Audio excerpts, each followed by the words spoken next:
ইরানের নতুন leader আয়াতোল্লাহ Arafi হতেই ভয়ে থরথর করে কাঁপছে ইসরায়েল ও আমেরিকা, এমনই কিন্তু খবর উঠে আসছে। তো ফ্রেন্ডস, এই নিয়েই বিস্তারিতভাবে জানাবো, অবশ্যই ভিডিওটি শেষ পর্যন্ত দেখবেন।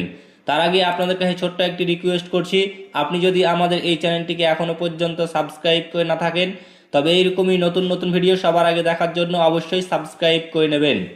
আয়াতোল্লাহ আলী খামেনের উত্তরাধিকারী হলেন, সকাল থেকেই এই প্রশ্ন ঘুরে ফিরে উঠে আসছে। সেই আবহে গুরুত্বপূর্ণ সিদ্ধান্ত নিল ইরান।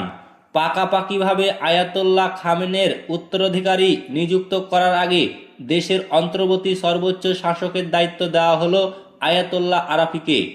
খামেনের মৃত্যু সংবিধানের 111 অনুচ্ছেদ এই মুহূর্তে সক্রিয় ইরানে, যার আওতায় জরুরি পরিস্থিতিতে 3 সদস্যের কাউন্সিল গঠন ক্ষমতা হস্তান্তরের কাজ শুরু হয়েছে।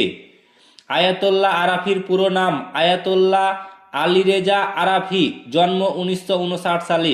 ইরানের যে সেমিনারি সিস্টেম রয়েছে তার অন্যতম শীর্ষস্থানীয় ধর্মগুরু তিনি।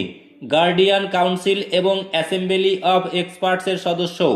তাকে খামেনের জায়গায় বসানোর অর্থ ধর্মগুরুদের কর্তৃত্ব বজায় রাখার ইঙ্গিত বলে মনে করেছে কূটনীতিকরা। আয়াতোল্লাহ আরাফি সম্পর্কে সেভাবে ওয়াকিবহাল নয় বহির্বিশ্ব, তবে ইরানের দেশের ধর্মীয় ব্যবস্থায় অন্যতম গুরুত্বপূর্ণ চরিত্র তিনি। সরকারি প্রতিষ্ঠানের সঙ্গে যুক্ত থাকায় দীর্ঘ অভিজ্ঞতা রয়েছে, যেমন তেমনি খামেনেইর ঘনিষ্ঠ এবং বিশ্বস্ত বলে পরিচিত ছিলেন। যে গার্ডিয়ান কাউন্সিল এবং অ্যাসেম্বলি অব এক্সপার্টসের সদস্য আয়াতোল্লাহ আরাফি, তারাই নির্বাচনে প্রার্থী ঠিক করে।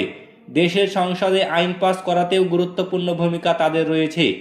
মিডল ইস্ট ইনস্টিটিউটের আন্তর্জাতিক সম্পর্ক বিশেষজ্ঞ অ্যালেক্স ভি জানিয়েছে, আয়াতোল্লাহ আরাফির হাতে গুরুত্বপূর্ণ দায়িত্ব তুলে দিতে দুইবার ভাবেননি খামেনেই। আয়াতোল্লাহ আরাফির ক্ষমতা এবং যোগ্যতার উপর পূর্ণ আস্থা ছিল তার। রাজনৈতিকভাবে তেমন হ্যাভিওয়েট নন আরাফি, নিরাপত্তা বাহিনীর সঙ্গেও তেমন দহরম মহরম নেই তার। তবে আরবি এবং ইংরেজি ভাষা প্রযুক্তিগতভাবে দক্ষ। 25টি বই এবং অসংখ্য লেখালেখির দরুন আরাফির সুনাম রয়েছে দেশে।